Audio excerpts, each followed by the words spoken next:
Welcome to Veggie Power, and I'm Therese Lachelle, your host. We are busier than ever these days, and when it comes to cooking, who has time? Well, I'm going to show you how you can incorporate more vegetables in your lives without taking much time from you. You can utilize these local artisans that I have curated over the years here in the Greater Bay Area, and we're gonna also celebrate the asparagus season. I found some purple asparagus. We've got some regular asparagus too, and we have, believe it or not, fermented asparagus. That's going to be related to our guest today, and there's a variety of different vegetables that we're going to use to make a salad that's basically good for your gut bacteria. We're hearing more and more about the microbiome and gut health, and everything that's in a salad, it's all superfoods. It's all meant to feed your good bacteria, and also we're going to have probiotics where you're actually adding more good bacteria to your gut. So I'm going to introduce to you Stu Carson, who is uh, here with us today, and I met at the Mountain View Farmers Market when I saw these asparagus that's fermented, because that's unusual. I've never seen that before. So, and I tried it. It was really good. It's wonderful. And then there's the turmeric version, and he's got all these really cool ones that we're going to show you. So, Stu, thank you so much for being here. Absolutely, my really pleasure. appreciate it. And tell us what got you started in fermentation, and then want to get into business doing it. Sure, sure. First of all, I wanted to mention something you said about time and how we have such little time. But nature always has time. And so when the farmer plants the seed, the crop is growing. It's really the sun and the soil and the rain that make it grow. And in fermentation, what's happening is time is being used by nature to take the food to a whole nother level. So nature brings it to the point of harvest, and then fermentation takes it to the point of really being ready for human consumption in some ways better than ever. I didn't realize that for a long time. I was in the business of canning, which is really the traditional way of preserving in America and around the world, in jars like this. The farmer or the household would grow more food than they can keep fresh, right? So they had a problem. What were they going to do with it? Was it going to go to waste or whatnot? Yeah, I was going to say. And my grandparents were a great example of that. They grew everything that they ate. And what they couldn't eat when it was fresh, then they would put into a jar and can it. And that's what our business did for the first 4 years of its existence. We also made sauerkraut just as kind of in remembrance of my grandfather. And then over time, I learned from my customers that were doctors and nutritionists. They started asking me questions about the sauerkraut, and I didn't realize what was going on with the importance. They're educating you. Right, yeah. Big time. And that happens a lot in the farmers markets both ways. That's what makes it so fun. It is. Huge, it is a fan.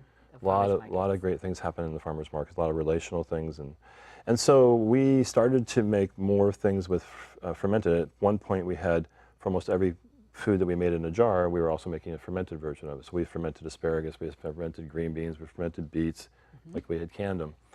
And the more that I learned, and the more I encourage everyone to learn about things like leaky gut syndrome, or candida, which is a yeast that grows in our stomachs. It's very destructive. 70% of Americans have an overgrowth of candida in their gut. 70%?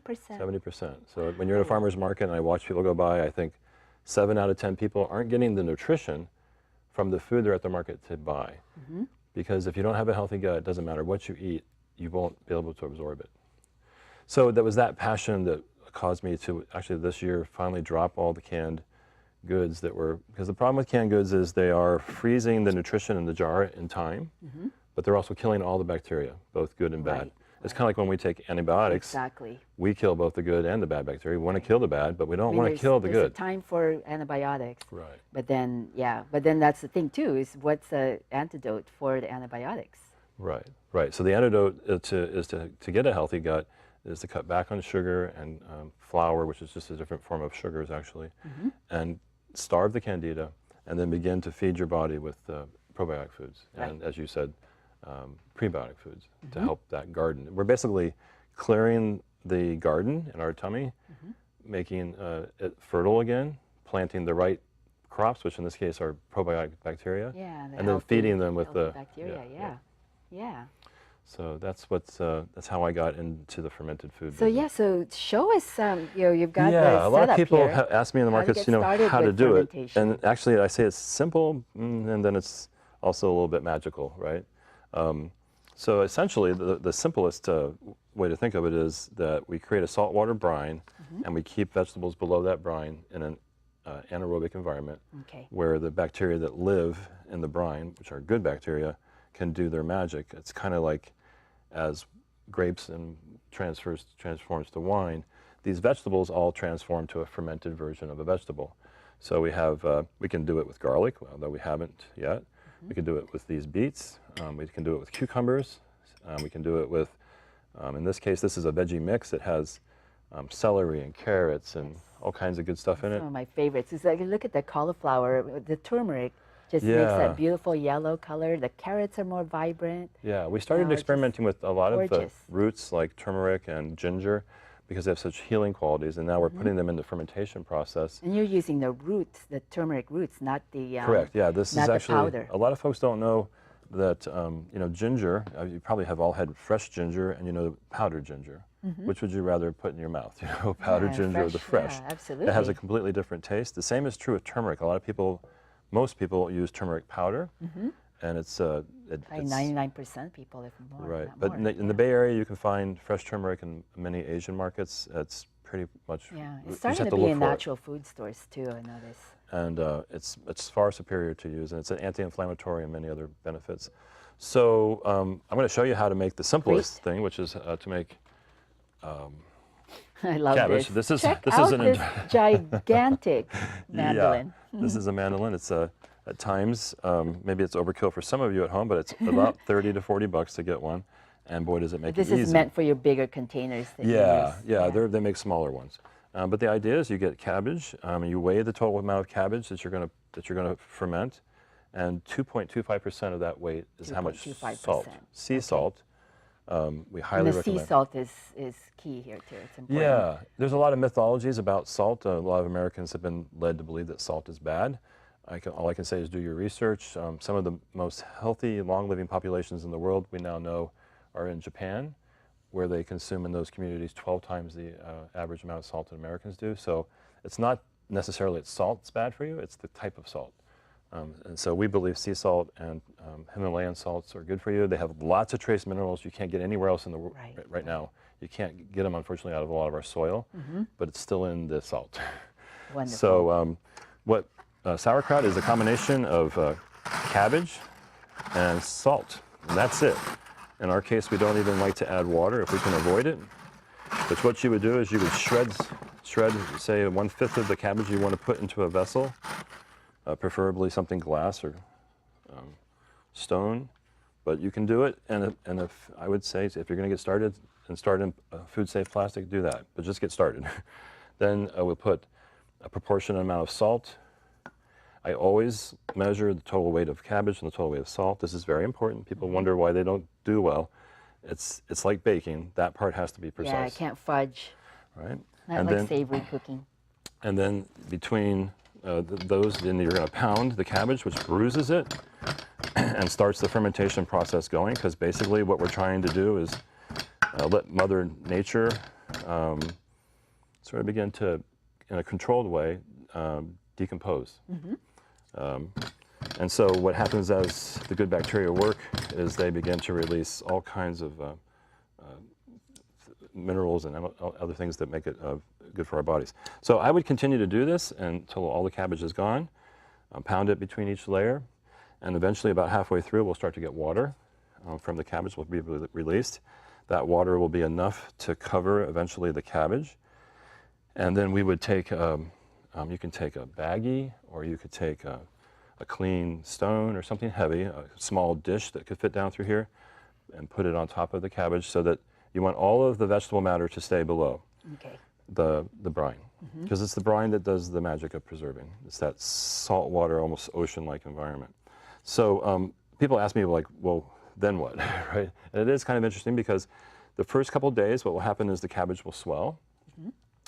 And then you need to, just like in the grape winemaking process, they have a process called punching down, where the cap gets punched down. The same thing happens in this environment. It will swell up, and you want to kind of punch it down with your hand or with another thing like this. Jar. Yep.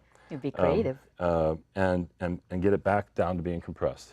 Put the plate back on it, and make sure that there's a common problem is people get vegetative matter along the edges of the jar. So even like little bits like teeny that? bits. I remember my grandfather, when I watched him do it, he would constantly be wiping the edges, right? Okay.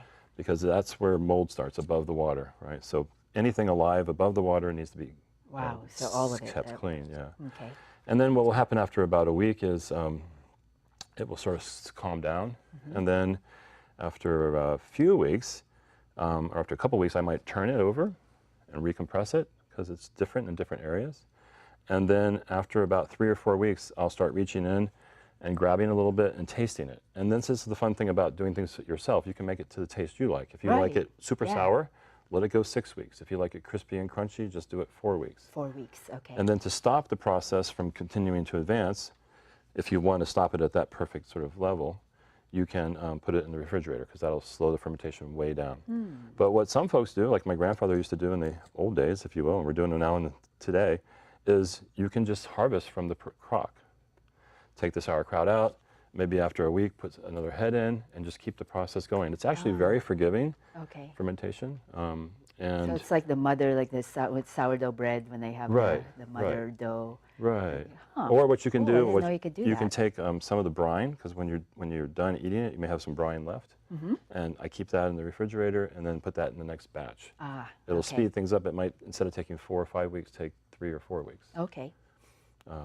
Amazing. So tell us a little more about the different ones you brought here, because everybody thinks of fermented vegetables or pickled or anything like that. They think sauerkraut, cabbage. Right. But wow, I mean, look at what you brought here. So basically, you can ferment any vegetable. I defy someone to think. There may be one out there, but I'm not aware of one. And in this case, we've got my grandma's recipe, and you can do this yourself. That's your grandma's recipe. My grandma's recipe for beets that was done in a jar, right? So she had a brine that she made in a jar. It had sugar in it. We replaced the sugar with honey, and it has a lot of white onions, because white onions can be like a natural sweetener, actually. Okay. Oh, cool. Right. And it's a prebiotic too. And it's prebiotic, right? Feeding the good. The one thing with onions and fermentation is, and this is a general comment for folks to be aware of with fermentation, is the softer the vegetable, the more it is likely to decompose at a different rate than, say, something firm like cabbage.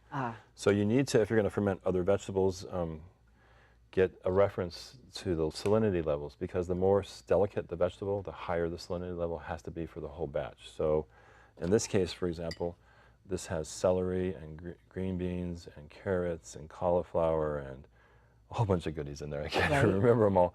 And then we added turmeric and black pepper, right? And this, did you have ginger in that too? Not in that. In this here, we have, this is a sauerkraut with ginger and carrots and a little bit with the turmeric one, it's important for people to know too, the black pepper.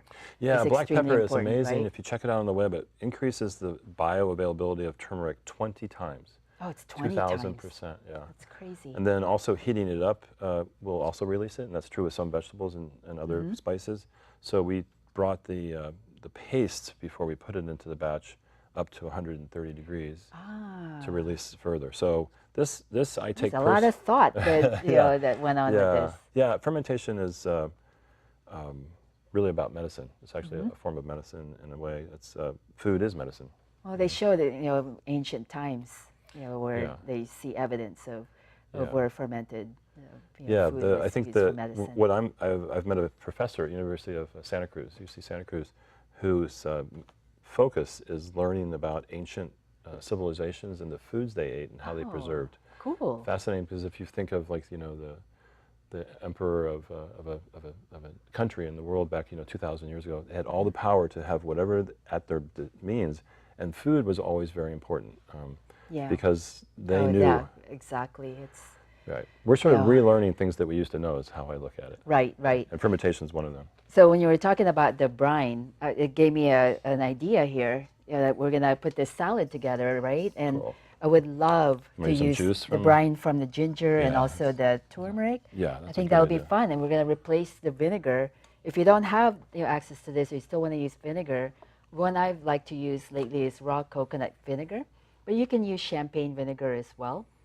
But today we're gonna use some of Stu's So people wonderful often work here. ask me if I use vinegar in fermentation, and that's a no-no. So true fermentation, so people who have sauerkraut at the store are used to having vinegar in it. That's not a fermented cabbage. So what you're putting in here is there's no vinegar, but it has that vinegar-like quality that you're looking Right, for. you get a little of the saltiness, and it does. It just feels like. And actually, it's a probiotic, like mega dose, because the juice around the vegetables is where all the good bacteria is, all the probiotics. Right. So you've created a. Normally, you would want to mince this a little bit more, but That's good. just for the sake of time here, I really just put a little bit in, just for some flavor. And notice I did put it in raw because I'm trying to take advantage of the prebioticness of garlic. And for the people that normally just want to buy salad dressings in a bottle, I purposely wanted to use a fork because this is what I do at home too. I don't want to deal with a whisk. Yep. So it doesn't really take much to do this. So we have the brine. I have some extra virgin olive oil from an organic producer in Petaluma. Actually, this is how I would do it for myself. But I know for most people, they like to have a little more of the oil rather than the vinegar. And I don't know that I need to use very much salt because there's already going to be a lot of salt There'll be in some this, salt right? in the brine, yeah. And I'm going to throw in a little bit of black pepper. And then we basically just need to whisk this together. And you got salad dressing. Nice, yeah. And there's different things you can do. I've also done this where I'll use like blood orange. Blood orange is kind of like a vinegar, but then still add a little bit of citrus that in there, coconut vinegar, yeah. right? Citrus go in there. And so that's ready. And then I have some, this is a big variety of different mixed greens from Happy Boy Farms. And there's these red ones. I forget the names of all of it. I quizzed the farmer the other day about it. Yeah. And God, I don't know, I don't remember all the different ones All now. I know is in the farmers markets, not all fruit vendors are created equal, not all vegetable vendors are. There are definitely, when you said you've picked out the best of the best, that's really valuable because there are different quality of vendors in the farmers markets. Right, Yep. right. So fennel is another item we're going to put in here. This also has a lot of fiber in it, but it also has that nice flavor. I just enjoy fennel with that licorice flavor. And also, this is a microgreen of onions. Wow. And you don't need a lot of this. Probably that is enough there. And you can use this in place of using regular, like red onion some people will use, but if you don't have it, you can use a red onion, you can use the yellow onion and mince that and put it in. And then the asparagus, as I had mentioned, that we're celebrating the season for it. And what I like to do is basically just, I'm going to move this a little bit out of the way there. For you. It's just to cut it, I kind of like to cut it kind of similar to how the size of a pea, just for texture and how it looks. And I'm going to take one of these purple ones. Oh, and I'm going to show you, because the green ones, the farmer had actually snapped it already, so this was all edible. But when you take one that hasn't been snapped yet, this is how you would do it. So then this you can save and use for another purpose, like with soups and other things. And then you just Or you could throw it in a slice that. barrel and ferment it. Oh, there we go, right, exactly, like what you have there. Right. So just, normally I'd cut more of that to put in the salad. But just to show everything, we're going to have some avocado in here too. The miracle fruit, huh? Exactly. Is it a fruit or vegetable, right? Oh, it's actually a fruit. Yeah. And then there's all the prebiotics that's in this as well. And then I also had gotten some sugar snap peas. And I just thought that looks also beautiful in the salad. Yeah. And all I did with that is you first just make sure to get the string off of it, like so. And then I just kind of cut it like this. And that whole thing is edible. Yeah. Throw that in. A lot of people throw away the most nutrient-rich parts, the outside shell there. Yep. Right. Exactly. Now these are English peas. You don't eat the shell of this. Okay. And then you just, have that. We discovered that with the beets greens, that they're really highly nutritious and they can be fermented or wonderful. cooked. Yep. Yeah, exactly. So then we have this. What am I missing here? And then we have the other Other microgreens. microgreens, And so we have a variety here. I call this a mini farm, actually. When I go to the farmer's market weekly, I do love to be able to, pick 6 different ones. In this case, I have radish, purple radish, cilantro, peas, Yummy. kale, broccoli, and arugula. And all you do is basically just take scissors. I kind of got these big ones here. It's kind of nicer to have the smaller ones. And you would just place it on top. And the cool thing about this is nutrition-wise, it's compacted with a lot more nutrients than the mature versions. But you still want to eat the mature versions as well for all the fiber and just variety. But this is the broccoli one here. And kids love this. There's a father who buys this once a week for his son, 8-year-old son, buys the mini farm like this, and they put it on a dining table. Wow. And then the son just, eats along, during the week. Smells, and then they buy another. Really smells strong. And I mean, look at that cilantro too. It's really cool looking.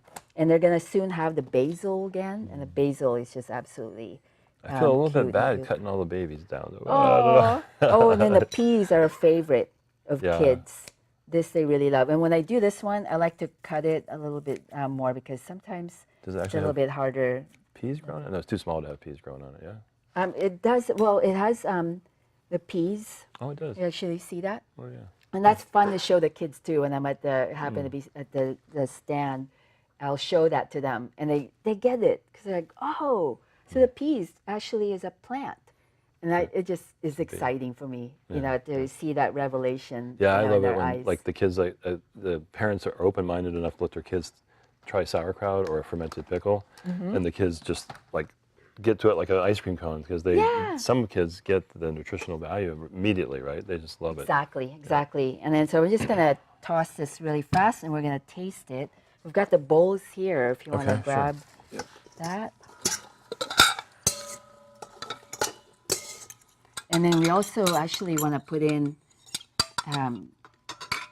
some of your fermented veg. What we will do is I'll place some of this in the bowl. Yeah, that's a great. And then we'll put it, some on top. We've got Yep. some beets there. Yes. Look at all these colors. This is eating on the rainbow in a very delicious way, and at the same time feeding your good bacteria.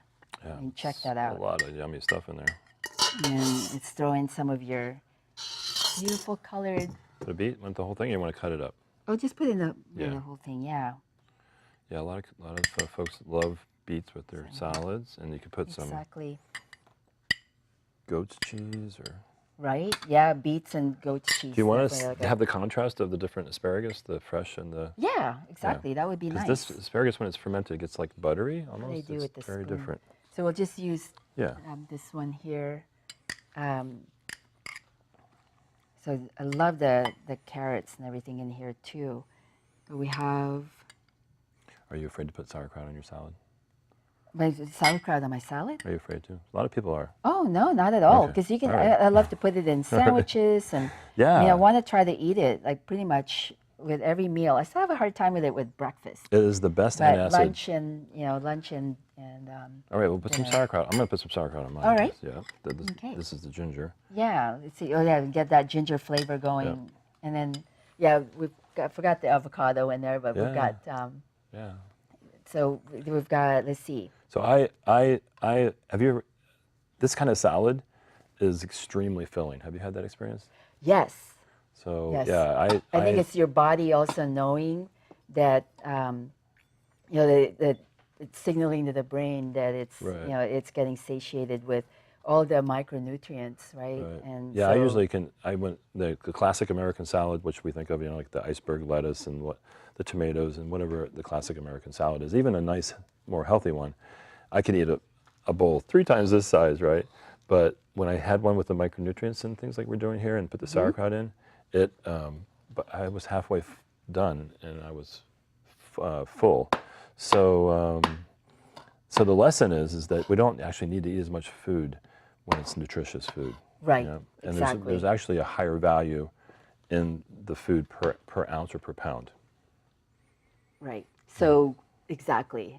So yeah, I mean this is absolutely beautiful. I mean the colors and everything. And so the whole idea, like I said, is that on future episodes, I'm gonna keep pairing where I'll go to different restaurants and good food producers at their locations, show what they have. There's things that you can then, you can either eat there, or you can take it to go. And then I have this thing that I do to save money, basically, to keep in budget, is I'll eat out, I'll buy some prepared foods, but I take the leftovers, because a lot of times the portions are really big. Right. And then I go ahead and just, add vegetables that I buy from the farmer's market or from grocery stores, and stretch then them out. make more Cool. meals out of it, and they're Right. just delicious. And so look forward to that, in future episodes, because we're going to have a lot of fun with showing so many different options. I've been curating all of these good food producers and getting to know the farmers at the farmers markets, and there's a lot of prepared foods in farmers markets. Because we're I really don't lucky think to be in people this area. realize that. Yeah, there's a lot of really amazing foods available in the Bay Area. Right, Yeah. right. I mean, they're just coming from everywhere. I mean, they're in Santa Cruz, they're in Berkeley, they're everywhere. Watsonville, Hollister. I forgot to tell people, if you want to learn how to ferment, Yes. this is not my book. This is a gentleman named Sandor Katz, K-A-T-Z, and he is I guess you call him the granddaddy of Yes, ferment. he's definitely the guru, Yeah. right, of So that's the best way to fermentation. learn how to ferment, would be to get his book. Fantastic. Thank you for having me today. It's Oh been my a lot goodness, of fun. thank Is you it really so much. almost? Is it over? It's time. Oh, I no. can't believe it. But this is fantastic, and looking forward to other fermented veg. I know that this past Sunday you had, was it turnip greens or beet greens? Turnip green. Turnip- The beet greens. We found out. Beet greens. Yeah, Yes, and so that was another unusual kind of a vegetable. So those are the kind of things that you'll find when you go to farmers markets and when you watch this show. And I'm going to show you, bring it to you, and show you all these different options. So again, my name is Therese Lachelle, your host, and I'm looking forward to having you be able to see more of what we have to offer. And thank you again, Veggie Power.